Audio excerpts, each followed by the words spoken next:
गोटे दिन संध्यारे वर्षा होउथिबा बेले सुमन हठात रमाकांतक घर को आसिला कोनोसी डाक नथिला। से आसी तांकु घरर सबु आडे खोजिला हेले पाइला नाही। किछि समय परे से तांक कक्ष गला आउ तांकु सेठी पाइला रमाकांत दर्पण आगरे छिड़ा होई निजकु दर्पण रे देखु थांती। सुमन एहा देखी से तांकु किछि समय सेमिति देखी रहिला।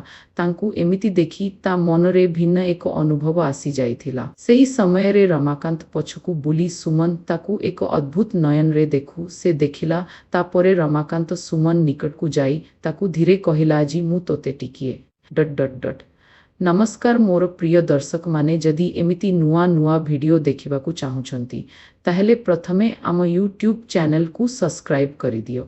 वीडियोटी को शेष पर्यंत देखंतु। मु ग्यारंटी दउची जे आपनकु वीडियोटी निश्चय भल लागिबो। वीडियो को काटी काटी देखिले कहानीटी को जमारू बुझी पारिबेनी। सेथिपाई कहानी को शेष पर्यंत सुन आउ मजा नियो आउ देखिबो आपनक शरीर रे कोन कोन हेई जीव जानी पारिबे नाही। औ हाँ आपण माने को प्रकार वीडियो देखिबा को पसंद करंती कमेंट कर। जोटार कमेंट अधिक हबो सेई विषय रे आगकू वीडियो नै की आसीबी। आजी मु आपण मानंकु गोटे एमिति घटना कहिबी आपणक शरीर रे एक अद्भुत सिहरण खेली जीव। केमिति अछंती सांग माने मो नाम गायत्री। आशा करूची सभीए भलरे थिबे। जिर एई कहानी आपणक हृदय को किछि नुआ अनुभव कराइब। एई कहानीटी होउची मालिक रमाकांत आउ चाकराणी सुमन रो कहानी को पूरा सुनंतु निश्चय भल लागिबो। काटी काटी देखिले जमारू बुझी पारिबे नाही। आउ आपण मानंकु पूरा सितरे भी आराम करी दब निज मनर भावना को कहिबा पई निजकु रोकी पारिबेनी। आउ डेरी न करी चालंतु कहानी को जीवा। एहा कोनसी सहज रिश्ता नुहे। एठी अछि गोटे मालिक आउ गोटे चाकराणी। मालिक रमाकांत वयस 40 मध्यम उच्चता देखी बाकु टिके कला पूरा सुस्त सबल देह पूरा पूरी हृष्ट पृष्ठ सहर रे सम्मान घर बड़ किंतु जीवन रे गोटे गभीर शून्यता। दिने लोकंक भीड़ राति रे चुपचाप देवाल देखिबा को मध्यम उच्चतार। तांक बयस होउची 26 वर्ष। चंपा फूल वर्णर मुह सरल हस ताजर सबुठु बड़ सौंदर्य। दीर्घ कला केस तार शरीर रो आकार साधारण पोशाक रे मध्य पूरा बारी होई जाए। ताकू जिए देखिब निजकू आपण तो जानी पारुथिबे। तार चाहाणी रे एक अद्भुत निशा थाए। जिए देखिब ताकू प्रेम निवेदन न करी निजकू रोकी पारिबनी। ई सबु आचरण ओ चालचलना लोकंको अधिकरू अधिक ध्यान आकर्षित करे। गाँ छाड़ी आसीथिबा गोटे झियो हातरे मेहनत आखिरे भय मनरे निजकू लुचेई रखिबार अभ्यास। से घर को आसिला केही ताजर स्वप्न पचारिले नाही। केही ताजर दुख देखिले नाही। से केवल चाकराणी थिला। रमाकांत पाई से आउ गोटे काम करुथिबा लोक नाम ठीक रे मने रहु नथिला किंतु घर ताज बिना चालू नथिला। गोटे दिन सुमन ज्वर रे पड़ी गला। घर अस्त व्यस्त हे गला। सेई दिन रमाकांत प्रथमे बुझिला किछि अभाव अछि। गोटे ग्लास पानी गोटे नजर से मुहूर्तरु मालिक आउ चाकराणीर सीमा धीरे धीरे कंपिला। सुमन देखिला एही मनीष भितरे गोटे नीरव एकापन अछि। रमाकांत देखिला एही झियो केवल काम करे नाही से सहे। एठू आरंभ हैला एमिति गोटे संपर्क जहाकू समाज भूल कहिब किंतु मन सत्य मानिब। एहा रमाकांत आउ सुमन रो कहानी प्रेमर नुहे शेष पर्यंत सुनंतु कारण एही कहानी शेषरे आपनकू किछि करिवा पई बाध्य करिब। रमाकांतक घरटा गारे सबुठू बड़ हेले भी सेठारे हसर आवाज दीर्घदिन धरी सुना जाय नथिला। सकाळे कामकाज संध्यारे हिसाब रातिरे नीरवता ही तीनोटी मध्यरे तांक जीवन आटकिथिला। एमिति दिने सुमन घर को आसीथिला। मुंड नमाई काम चाही। आखिरे भय नुहे बरं एक अदृश्य संकल्प काम करिबी किंतु भिक्षा भली नुहे। रमाकांत ताकू काम देले किंतु सेई दिने सीमा आंकी देले काम घंटा वेतन विश्राम कथा कहिबार भाषा सबु स्पष्ट। जहा देखी सुमन प्रथमे आश्चर्य हैला कारण से अन्य घर रे एमिति सम्मान देखि नथिला। दिन कटुथिला। सुमन घर को सजेई दउथिला। रमाकांत धीरे धीरे अनुभव करुथिले ही झियोटी घर को मात्र सफा करू नथिला घरर नीरवता को मध्य धीरे धीरे सजेई दउथिला। गोटे दिन से जानिले सुमन पढ़िबा को भल पाए किंतु अभावरे छाड़ी देइछि।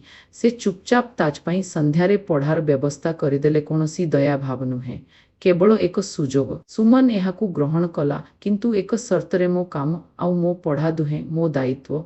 एही शब्दरे रमाकांत बुझिले संपर्क एठारे शक्तिरे नुहे समतारे आगकू बढ़िब। कारे कथा चालिला लोके देखुथिले मापुथिले किंतु रमाकांत सुमन को एका करिले नाही। केबे से कथा को लुचाइले नाही केबे भी आड़कू रखिले नाही। ଏକ ସନ୍ଧ୍ୟାରେ ବର୍ଷା ଭିତରେ ଘର ଆଗରେ ଦାଣ୍ଡିଥିବା ସୁମନ କହିଲା ଲୋକେ କଥା କହୁଛନ୍ତି। ରମାକାନ୍ତ ଶାନ୍ତ ସ୍ୱରେ ଉତ୍ତର ଦେଲେ ଲୋକେ କଥା କହିବେ, ଆମେ କାମ କରିବୁ। ସେଇଦିନ ପରେ ସେ ନିଷ୍ପତ୍ତି ନେଲେ ସୁମନ ଆଉ ତାଙ୍କ ଘରେ ରହି କାମ କରିବେ ନାହିଁ। ସେ ନିକଟରେ ଅନ୍ୟ ଘରେ କାମ ନେବେ। ଦୂରତା ରହିବ, ସମ୍ମାନ ରହିବ। ଏହି ଦୂରତାରେ ଦୁହେଁ ଅନୁଭବ କଲେ ଭାବନା ଦୁର୍ବଳ ହେଲା ନାହିଁ, ଆଉ ଦୃଢ଼ ହେଲା। ଗୋଟେ ଦିନ ରମାକାନ୍ତ ସ୍ପଷ୍ଟ କଥା କହିଲେ, ମୁଁ ତୋତେ ଭଲ ପାଏ, କିନ୍ତୁ ଏହା ଯଦି ତୋର ସ୍ୱାଧୀନତାକୁ ଛୁଇଁବ ମୁଁ ପଛକୁ ହଟିଯିବି। ସୁମନ ଧୀରେ କହିଲା, ମୋ ଜୀବନର ନିଷ୍ପତ୍ତି ମୋର, ଆଉ ଏଥିରେ ମୁଁ ଭୟ ନୁହେଁ, ଭରସା ନେଇ ଆସିଛି। ତାପରେ ଦୁହେଁ ପରିବାରକୁ କହିଲେ। କେହି ମାନିଲେ, କେହି ପ୍ରଶ୍ନ କଲେ, କେହି ଚୁପ୍ ରହିଲେ। କିନ୍ତୁ ସୁମନ ପ୍ରଥମେ ନିଜ ନାମରେ କଥା କହିଲା, ମୁଁ କାହାର ଦୟାରେ ନୁହେଁ, ନିଜ ମନରେ। ଏଠାରେ ଶେଷରେ ଗୋଟେ ସାଧାରଣ ଦିନେ, କୌଣସି ଆଡମ୍ବର ନୁହେଁ, କେବଳ କିଛି ନିକଟ ଲୋକଙ୍କ ସାକ୍ଷୀରେ ସେମାନେ ସମ୍ପର୍କକୁ ଆଇନଗତ ନାମ ଦେଲେ। ଏହା ମାଲିକ ଆଉ ଚାକରାଣୀର ଗଳ୍ପ ରହିଲା ନାହିଁ। ଏହା ଦୁଇଟି ମଣିଷଙ୍କ କାହାଣୀ ହେଲା, ଯୋଉଠି ପ୍ରେମ ଶବ୍ଦରେ ନୁହେଁ, ଦୈନନ୍ଦିନ ଆଚରଣରେ ପ୍ରମାଣ ଦେଇଥାଏ ସମାନ ଆଖି, ସମାନ ମର୍ଯ୍ୟାଦା, ଆଉ ସାରା ଜୀବନ ଏକାସାଥୀ ଚାଲିବାର ନୀରବ ସଂକଳ୍ପ। ସୁମନ ଯେଦିନ ରମାକାନ୍ତଙ୍କ ଘର ଛାଡ଼ି ନିଜ ପାଇଁ ଛୋଟ ଏକ ଭଡ଼ା ଘର ନେଲା, ସେ ଦିନଟା କେହି ଉତ୍ସବ କରିଲେ ନାହିଁ, କିନ୍ତୁ ଦୁହେଁଙ୍କ ମନରେ ନୀରବ ଭାବରେ ଗୋଟେ ଭାରି ପରିବର୍ତ୍ତନ ଘଟିଗଲା। ରମାକାନ୍ତଙ୍କ ଘରଟା ଏବେ ପୂର୍ବଭଳି ଠିକ୍ ଥିଲା। ଆଲମାରୀ, ଖଟ, ଦ୍ୱାର ସବୁ ନିଜ ଜାଗାରେ, କିନ୍ତୁ ସକାଳେ ଚା ତିଆରି ହେଲେ ମଧ୍ୟ ତାଜର ଶବ୍ଦ ନଥିଲା। ଦୁପୁରେ ଘଡ଼ିର କାଟା ଚାଲୁଥିଲା, କିନ୍ତୁ ସମୟ ଆଗକୁ ବଢ଼ୁନଥିଲା।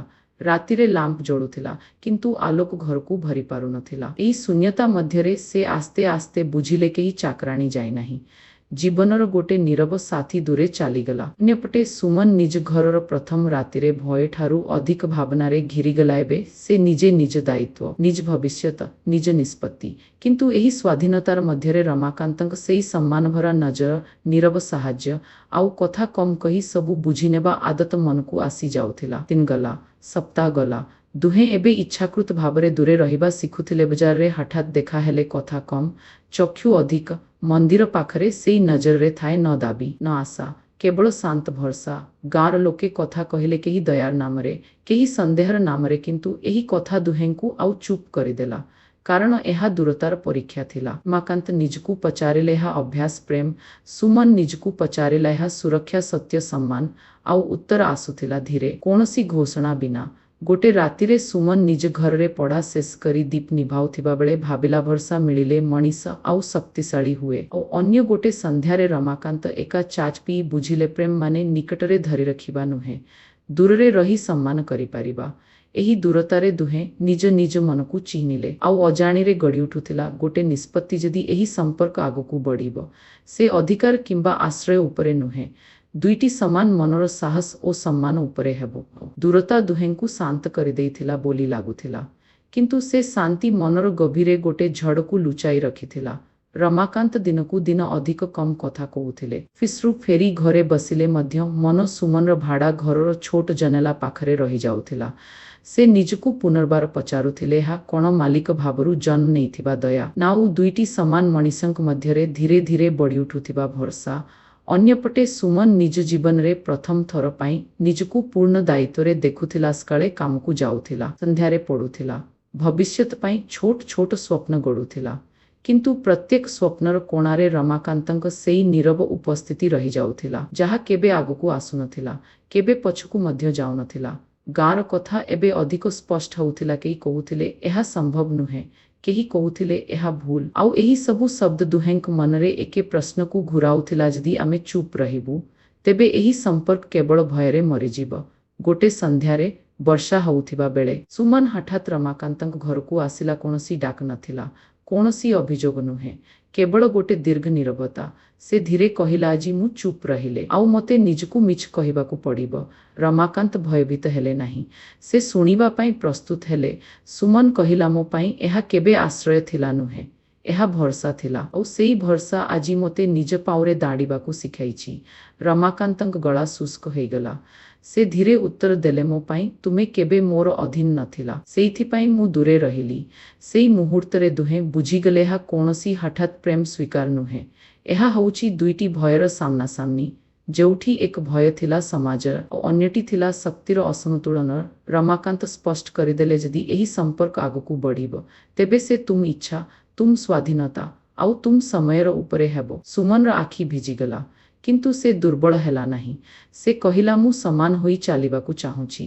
ସେଇଦିନ ସେମାନେ କୌଣସି ପ୍ରତିଶ୍ରୁତି କଲେ ନାହିଁ, କୌଣସି ନାମ ଦେଲେ ନାହିଁ, କିନ୍ତୁ ଏକ ନୀରବ ସମ୍ମତି ହେଇଗଲା। ଯେଉଁ ସମ୍ପର୍କ ଭୟରେ ଲୁଚିଥାଏ ସେ ଦୀର୍ଘ ସମୟ ଚାଲିପାରେ ନାହିଁ, ଆଉ ଯେଉଁ ସମ୍ପର୍କ ସମ୍ମାନରେ ଗଢ଼ି ଉଠେ ସେ ଧୀରେ ହେଲେ ମଧ୍ୟ ଭାଙ୍ଗେ ନାହିଁ। ସେଇ ନୀରବ ସମ୍ମତି ପରେ ଦୁହେଁଙ୍କ ମଧ୍ୟରେ କିଛି ବଦଳିଗଲା। ନ ଅଧିକ ନିକଟତା, ନ ଦୂରତା, କେବଳ ଏକ ସଚେତନ ସୀମା ଯାହା ଦୁହେଁ ଆଦରରେ ଧରି ରଖୁଥିଲେ। ରମାକାନ୍ତ ନିଜକୁ ଧୀରେ ଧୀରେ ପଛକୁ ନେଇ ଆସିଲେ। ସୁମନର କାମରେ ଆଉ ଅନାବଶ୍ୟକ ହସ୍ତକ୍ଷେପ ନଥିଲା। ମାସିକ ଦରମା ସହ ସେ ଲିଖିତ ଚୁକ୍ତି କରାଇଦେଲେ, ଯାହାରେ ସୁମନର କାମ, ସମୟ ଆଉ ଅଧିକାର ସ୍ପଷ୍ଟ ଥିଲା। କାରଣ ସେ ଜାଣିଥିଲେ ପ୍ରେମ ପୂର୍ବରୁ ସମାନତା ଆସିବା ଦରକାର। ଅନ୍ୟପଟେ ସୁମନ ଏହାକୁ ଅବସର ଭାବରେ ନେଲା। ସେ ଘରୋଇ କାମ ସହ ସନ୍ଧ୍ୟାରେ ଟ୍ରେନିଂ ନେବା ଆରମ୍ଭ କଲା। ନିଜ ନାମରେ ବ୍ୟାଙ୍କ ଖାତା, ନିଜ ସହି, ନିଜ ସ୍ୱପ୍ନ, ଏସବୁ ଧୀରେ ଧୀରେ ତାଙ୍କୁ ଆତ୍ମବିଶ୍ୱାସୀ କରୁଥିଲା। କିନ୍ତୁ ସମାଜ ଏହି ପରିବର୍ତ୍ତନକୁ ଏତେ ସହଜରେ ନେଲା ନାହିଁ। ପଡ଼ୋଶୀମାନେ ଦେଖୁଥିଲେ ମାଲିକ ଆଉ ଚାକରାଣୀ ମଧ୍ୟରେ ଦୂରତା ଥିଲେ ମଧ୍ୟ ଗୋଟେ ଅଦୃଶ୍ୟ ସମ୍ପର୍କ ଅଛି। କେହି କହିଲେ ଏହା ଅଭିନୟ, କେହି କହିଲେ ଏହା ଆଗକୁ ଯିବ। ଆଉ ଏହି ଶବ୍ଦଗୁଡ଼ିକ ଦୁହେଁଙ୍କ ମନକୁ ଅଲଗା ଭାବରେ ଆଘାତ କରୁଥିଲା। ରମାକାନ୍ତଙ୍କୁ ଦୋଷବୋଧ ଦେଉଥିଲା, ସୁମନକୁ ସନ୍ଦେହ। ଗୋଟେ ଦିନ ଅଫିସରେ ରମାକାନ୍ତଙ୍କ ସହଯୋଗୀ ସିଧା ପଚାରିଦେଲେ, ତୁମେ ଏତେ ଦୂରତା କାହିଁକି ରଖୁଛ? ସେ ଉତ୍ତର ଦେଲେ, କାରଣ ମୁଁ କାହାର ଜୀବନ ଉପରେ ଛାୟା ହୋଇ ରହିବାକୁ ଚାହୁଁନି। ଏହି ମଧ୍ୟରେ ସୁମନର ଟ୍ରେନିଂ ସେଣ୍ଟରରେ ଗୋଟେ ଚାକିରିର ସୁଯୋଗ ଆସିଲା। କମ୍ ଦରମା, କିନ୍ତୁ ସ୍ୱାଧୀନତା। ସେ ଏହି କଥା ରମାକାନ୍ତଙ୍କୁ କହିବାରେ ଦ୍ୱିଧା କଲା, କାରଣ ସେ ଭୟ କରୁଥିଲା ଏହା କହିଲେ କି ସେ ଭାବିବେ ଯେ ସୁମନ ଦୂରେ ଯିବାକୁ ଚାହୁଁଛି। ଅନ୍ତେ ଗୋଟେ ସନ୍ଧ୍ୟାରେ ସେ କହିଲା, ମୁଁ ଆପଣଙ୍କ ଘର ଛାଡ଼ି ଅନ୍ୟଠାରେ କାମ କରିବାକୁ ଚାହୁଁଛି। ମୁହୂର୍ତ୍ତକ ପାଇଁ ରମାକାନ୍ତଙ୍କ ମନ ଖାଲି ହେଇଗଲା, କିନ୍ତୁ ସେ ଚୁପ୍ ରହିଲେ ନାହିଁ। ସେ କହିଲେ, ଯଦି ତୁମେ ନିଜ ପାଉରେ ଦାଡ଼ିବ, ତେବେ ସେଇଟା ମୋ ପାଇଁ ସବୁଠୁ ବଡ଼ ସମ୍ମାନ।